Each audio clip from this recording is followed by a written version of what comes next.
అందుకే ఈ సభకు రైతులు పెద్ద ఎత్తున వస్తూ ఉన్నారు, యువత పెద్ద ఎత్తున కదలి వస్తూ ఉన్నారు. స్వచ్ఛందంగా కూడా రాష్ట్ర వ్యాప్తంగా కూడా మా అంచనాలకు మించిన జనం వస్తారనేది ఈరోజు మాకు వస్తున్నటువంటి సమాచారం. మా పార్టీ తరఫున తరలించే జనం కాకుండా స్వచ్ఛందంగా వచ్చే జనమే చాలా ఎక్కువగా కనబడతా ఉన్నారు. ఎక్కడికక్కడ గ్రామాల నుంచి ప్రజలు ఎవరికి వాళ్ళుగా ఈ సభకు పోవాలి, కేసీఆర్ గారు ఏం మాట్లాడతారో వినాలనేటువంటి ఒక ఉత్సాహం రాష్ట్ర ప్రజల్లో ఉంది. నిజానికి ప్రజలకే కాదు, కాంగ్రెస్ వాళ్ళకి ఎక్కువ ఉన్నట్టుంది. కాంగ్రెస్ నాయకులే ఎక్కువ మాట్లాడుకుంటున్నట. ఏం మాట్లాడతాడు రాబాయ్ కేసీఆర్, ఏం చెప్తాడు రాబాయ్ ఈ సభలో అని చెప్పి ఇలా కాంగ్రెస్ నాయకుల్లో కూడా టెన్షన్ స్టార్ట్ అయిపోయింది. ఏం టెన్షన్ స్టార్ట్, మీరు ఏం తంటాలు పడ్డా ఖచ్చితంగా మళ్ళీ వచ్చేది ఈ రాష్ట్రంలో బీఆర్ఎస్ ప్రభుత్వం. 600 అయినా ఈ రాష్ట్రంలో మళ్ళీ బీఆర్ఎస్ ప్రభుత్వం అధికారంలోకి వస్తుంది, ప్రజల ఆకాంక్షలు నిజం చేస్తుంది. ఎందుకంటే ఇవాళ ప్రజలకు కూడా ఒక విషయం అర్థమైంది, ఇలా కాంగ్రెస్ది మాటల ప్రభుత్వం తప్ప అది చేతల్లో అమలు చేయలేకపోయింది. కొత్త పథకాలు దేవుడరికి కానీ ఉన్న పథకాల్ని కూడా ఇవాళ చేతులు ఎత్తినటువంటి పరిస్థితి ఉన్నది. ఆర్థికంగా ఈరోజు రోజు రోజుకు కూడా ఇవాళ ప్రజలు చితికిపోతూ ఉన్నారు, ప్రజలు ఇబ్బంది పడతా ఉన్నారు, ప్రజలు కష్టాల్లో పడుతూ ఉన్నటువంటి పరిస్థితి కనబడ్డది. అందువల్ల ప్రజలు కూడా మళ్ళీ కేసీఆర్ రావాలనేటువంటి ఆలోచనకు ప్రజలు వచ్చారు. అందుకే రాష్ట్ర వ్యాప్తంగా కూడా తెలంగాణ వాదులను, ఉద్యమకారులను, ప్రజలను, యువతను, రైతులందరికీ కూడా పిలుపునిస్తా ఉన్నాం.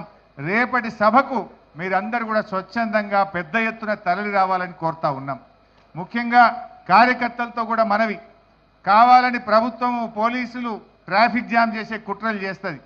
దయచేసి వాలంటీర్లు, కార్యకర్తలు ఎక్కడికక్కడ మనమే స్వీయ క్రమశిక్షణ పాటించాలి. ఎక్కడ కూడా ట్రాఫిక్ జామ్ కాకుండా చూసుకోవాలి. మనము ఓవర్టేకులు చేసి ఒక బండికి ఒక బండి అడ్డం పెట్టుకొని ట్రాఫిక్ జామ్ కాకుండా చూడండి. ముఖ్యంగా పార్టీ వాలంటీర్సు, పార్టీ నాయకత్వం అవసరమైతే దిగి మనమే ఎక్కడికక్కడ ట్రాఫిక్ పోలీసులుగా, వాలంటీర్లుగా డ్యూటీ చేసైనా సరే ఎక్కడ ట్రాఫిక్ కంజెషన్ రాకుండా చూసుకోవాలి.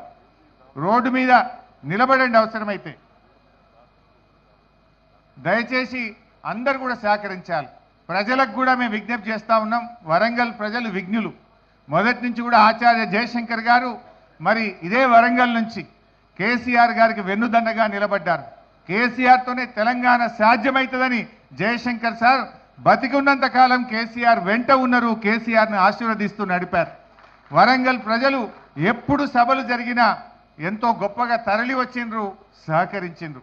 రేపు ఆదివారం సెలవు దినం కూడా వరంగల్ పట్టణ ప్రజలు కానీ పరిసర ప్రాంతాల ప్రజలు కూడా సహకరించి, వ్యాపారస్తులు అందరూ కూడా సహకరించి రేపు కొంచెం ట్రాఫిక్ రెగ్యులేషన్లో కూడా మమ్మల్ని ఆశీర్వదించాలి, సహకరించాలని ప్రజల్ని కోరుతా ఉన్నాం.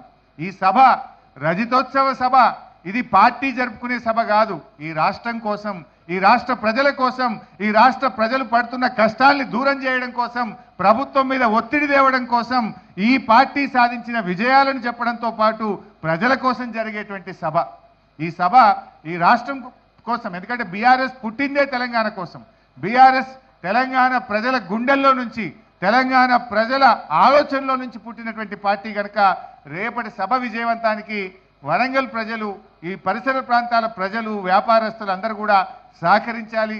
ట్రాఫిక్ ఇబ్బంది రాకుండా కూడా మీరు ఆశీర్వదించాలని చెప్పి నేను ప్రజలకు అప్పీల్ చేస్తూ ఉన్నాను. అదేవిధంగా రాష్ట్ర వ్యాప్తంగా కూడా అందరూ కూడా తరలి రండి. కొంచెం ఇబ్బంది అయినా కూడా ఎక్కడికక్కడ దిగి రెగ్యులేట్ చేయండి ట్రాఫిక్ను. ట్రాఫిక్ జామ్ కాకుండా మనకు మనమే స్వీయ క్రమశిక్షణ పాటిస్తూ రెగ్యులేట్ చేసుకొని సభను విజయవంతం చేయాలి. జనం రాకపోవడం అనే ప్రశ్న లేదు. అంచనాలకు మించిన జనం రాబోతున్నారు. కానీ ప్రభుత్వము, పోలీసులు కుట్ర చేసే అవకాశం ఉంటుంది కనుక ట్రాఫిక్ జామ్ జరగకుండా కార్యకర్తలు చాలా జాగ్రత్త పాటించి ఓపికతోని రెగ్యులేట్ చేసుకొని అందరూ సభాస్థలికి చేరుకోవాలి. అందరూ కూడా టైమ్లీ మన యొక్క సభకు వచ్చే విధంగా, సభాస్థలికి చేరుకునే విధంగా మన బీఆర్ఎస్ కుటుంబ సభ్యులందరూ కూడా మరి జాగ్రత్తగా స్వీయ క్రమశిక్షణతో ఈ సభను విజయవంతం చేయాలని చెప్పి నేను అందరినీ కూడా కోరుతా ఉన్నా. కొన్ని సందర్భాల్లో గతంలో బీఆర్ఎస్ మీటింగ్లు పెడితే ఆడ జాగలేదు మీటింగ్ మొత్తం ఫుల్ అయిపోయిందని చెప్పి పోలీసు వాళ్ళు చెప్తుంటారు. ఇక మీరు ఇటే తిరిగిపోండి, వాపసు పోండి బండ్లు ఎల్లగొట్టిన కూడా కొన్ని నేను ఉద్యమ కాలంలో చూసిన. కావాలని పోలీసు వాళ్ళు తప్పుడు సమాచారం చెప్తారు.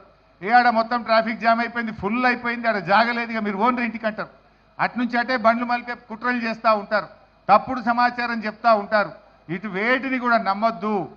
ఏది వర్షం పడ్డా ఎండ కొట్టినా ప్రపంచం తలకిందులైనా సభకు చేరాల్సిందే, కేసీఆర్ మాటలు వినాల్సిందే. అందరూ కూడా సభకు చేరుకునే విధంగా గట్టిగా కృషి చేయాలి. సభకు అందరూ కూడా వచ్చి దీన్ని విజయవంతం చేసి మనందరం కూడా మళ్ళీ బీఆర్ఎస్ ప్రభుత్వం రావాలి, మళ్ళీ కేసీఆర్ ముఖ్యమంత్రి కావాలని మనందరం కూడా ఇక్కడ ప్రతిజ్ఞ భూని కంకణబద్దులై ఈ సభాస్థలి నుంచి కదిలే విధంగా ఈ సభను విజయవంతం చేయాలని చెప్పి కోరుకుంటూ అందరికీ నమస్కారం. జై తెలంగాణ.